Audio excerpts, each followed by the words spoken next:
Berarti kita di sini juga ada judul bahwa pengabdian mahasantri, ya. Artinya pengabdian mahasantri itu adalah welcome to the real world. Selamat datang di dunia nyata, ya kan? Karena kalau Einstein bicara bahwa apa yang diajarkan di sekolah, apa yang diajarkan melalui buku itu hanya sebuah informasi.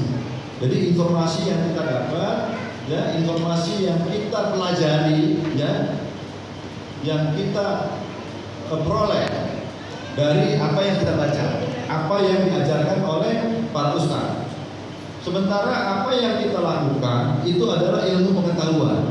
Jadi kenapa kalau kita bicara bahwa dalam Al-Quran itu semua tertera 1400 tahun yang lalu, Nabi sudah menceritakan bahwa dalam Al-Quran itu kandungannya ada kandungan kisah, ada kandungan hukum, ada kandungan apa yang dilarang, apa yang diperbolehkan, apa yang menjadi manis, apa yang menjadi reward.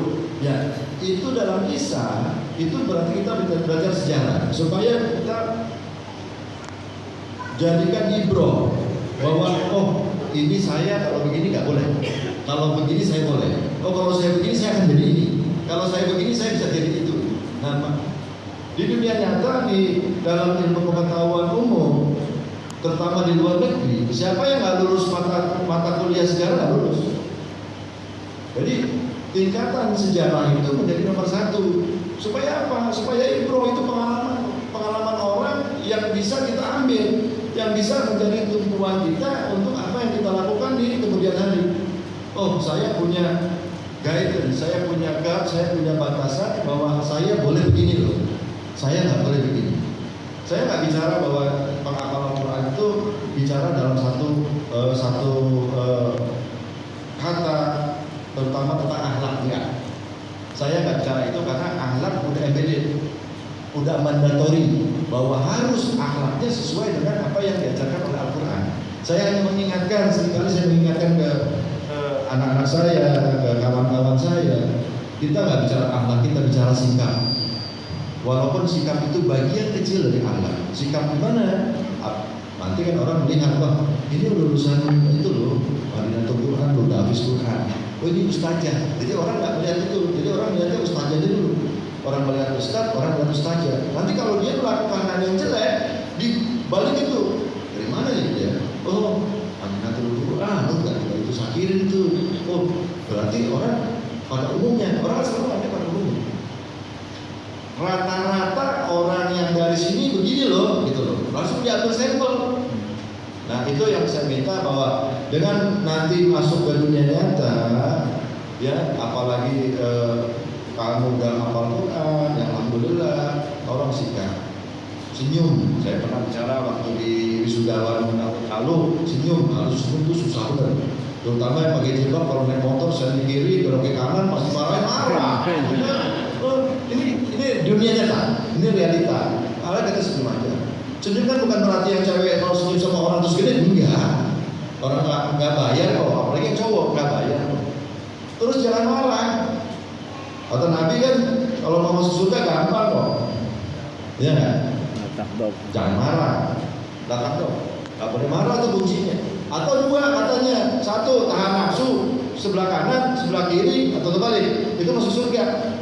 Berarti kan nggak boleh nafsu kan nggak boleh marah juga. Jadi kalau misalnya orang nanti ngeledekin abang pun nggak usah marah, senyum aja. Karena orang kalau ngeledekin kita, kalau cemburutin kita kan sebatas muka sampai leher aja, ke bawah itu enggak, ya kan? Sementara dari kepala sampai kaki itu batasan sampai dengan leher itu kan paling cuma 20%. Karena ke leher, ke bawah, ke pinggang, ke perut, ke kaki itu kan 80%. Ini kalau anatomi yang ada ya dari observasi tubuh kita. Jadi bagaimana kita berusaha bersama, bagaimana kita bisa menceritakan dengan sikap kita bahwa kita ini habis dan habisah, bahwa kita ini dari Madinatul Quran, bahwa kita ini didikannya Kiai Rahmat Purado loh, iya kan? Ini Jainal Mutakin loh, ini Ustadz Raihan loh, ya kan? Ini Ustadz Solihin loh, ya, bahwa apa yang sudah diajarkan, apa yang sudah selama ini kita lalui sama-sama bisa diciptakan, bisa direalisasikan di dalam kehidupan yang nyata sebagai contoh insya Allah sesuai dengan sabda Nabi bahwa sebaik-baiknya manusia yang belajar dan mengajarkan Al-Quran, yang belajar dan mengajarkan Al-Quran. Saya nggak bukan bermenggurui, hanya cuma mengingatkan. Ya tadi saya bilang kalau akhlak itu mandatori. Kalau mandatori itu harus udah embedded, istilahnya itu udah embedded, sudah harus di dalam diri kamu. Sudah mesti masuk di dalam diri kamu. Jadi udah nggak boleh lagi ada excuse, ada alasan-alasan lain di luar daripada yang embedded atau yang dari mandatory tadi. Ya, saya yakin insya Allah nanti Hafiza itu banyak nanti turunan lagi murid-murid, anak-anak ya dari keluarga dan tetangga, murid-muridnya untuk bisa menjadi Hafiza yang lain-lainnya. Ya, terutama nanti kalau di akhirat nanti terutama yang Hafiza jangan lupa nyariin Satar mana yang dulu ngoceh-ngoceh di depan ini ya, Bu Agis mana ya, Umi Agis mana ya, supaya bisa ditarik juga ya. Jadi ingat nanti di dunia dan di akhirat. Mungkin itu kurang lebihnya. Saya minta maaf dan juga salam dari Umi Agis karena katanya lagi sakit ya, panas, insya Allah diberi kesembuhan. Ya, mohon maaf bila mana ada kata-kata yang keterlaluan dan kata-kata yang belum sesuai dengan kaidah-kaidah sains atau kaidah ilmu dalam Al-Quran. Ya, karena saya juga bagian masih belajar. Kebetulan kuliah di PTIQ-nya juga mandek. Karena capek. Belajar banyak kan kita belajar tafsir Nusantara lah, belajar ini, pikir masuk PTIQ belajar Quran dari ujung ke ujung gitu kan. Ternyata ada tafsir Nusantara, ada bahasa Inggris. Which saya udah capek banget, capek bener saya sekolah di situ kan, sekolah yang umum kayak gitu capek.